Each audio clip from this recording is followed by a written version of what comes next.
कृष्णा। एकादशी व्रत की महिमा इतनी है कि उसकी गणना कर पाना संभव नहीं है। ये एक ऐसा व्रत है जिसके नियम पूर्वक पालन करने से अन्य सभी व्रतों और उपवासों का फल अपने आप ही मिल जाता है। ये एकादशी तिथि प्रत्येक व्यक्ति को अपना मनोवांछित फल तो प्रदान करती ही है, अपितु उन सबसे ऊपर और सर्वश्रेष्ठ परम भगवान श्री कृष्ण की शुद्ध प्रेमा भक्ति भी प्रदान करती है। हमारे प्रत्येक शास्त्रों में एकादशी व्रत के समान ना तो कोई अन्य व्रत की तुलना की गई है और ना ही महात्म्य बताया गया है। एकादशी व्रत तपस्या के लिए बना है, अपनी चेतना को कृष्णमय बनाने के लिए बना है, स्वयं की सही पहचान ढूंढने को बना है और जीवन के परम उद्देश्य को प्राप्त करने हेतु जागृत होने के लिए बना है।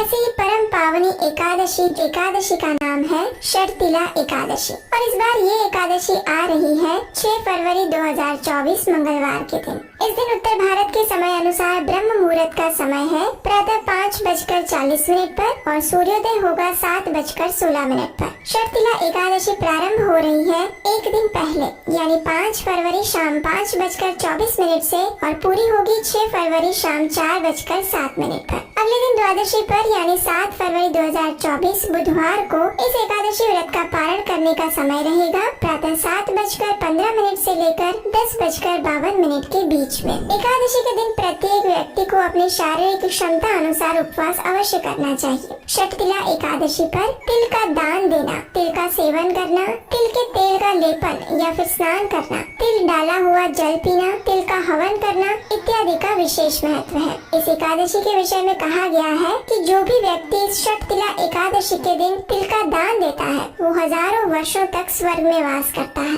इस एकादशी के दिन करने योग्य कार्य का वर्णन स्वयं पुलत्स्य मुनि कर रहे हैं और इसका वर्णन भविष्योत्तर पुराण में हमें मिलता है। ऋषि पुलत्स्य कहते हैं कि शर्तिला एकादशी के दिन माघ मास के पवित्र समय में मनुष्य को स्नान करके इंद्रियों को संयम में रखकर काम, क्रोध, अहंकार, लोभ और निंदा का त्याग करना चाहिए। परम पुरुषोत्तम भगवान का स्मरण करते हुए भूमि को स्पर्श करने से पूर्व ही गिरा हुआ गोबर एकत्रित करके उसमें तिल और कपास मिलाकर 108 पिंड बनाने चाहिए। माघ मास में अर्द्रा मूल नक्षत्र आते ही कृष्ण पक्ष की इस एकादशी का व्रत धारण करें। अपराध क्षमा के लिए श्री कृष्ण नाम का जप करें और रात्रि में होम जागरण करें। चंदन, कपूर और पवित्र भोग द्वारा पद्मनाभ श्री हरि की पूजा करें। फिर भगवान के पवित्र नामों का उच्चारण करते हुए पवित्र अग्नि में उन तिल मिश्रित 108 पिंडों को भगवान को अर्पित करें। उसके साथ सीताफल, नारियल और अमरूद भी अर्पित करें। अगर ये वस्तुएं उपलब्ध ना हो तो उसके विकल्प में सुपारी भी अर्पित कर सकते हैं।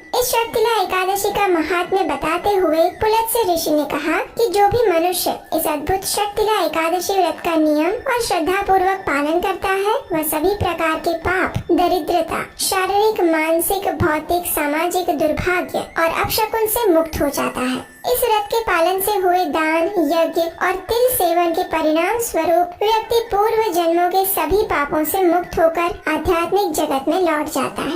इस शर्तिला एकादशी की संपूर्ण कथा व्रत आपके अपने चैनल को सब्सक्राइब करें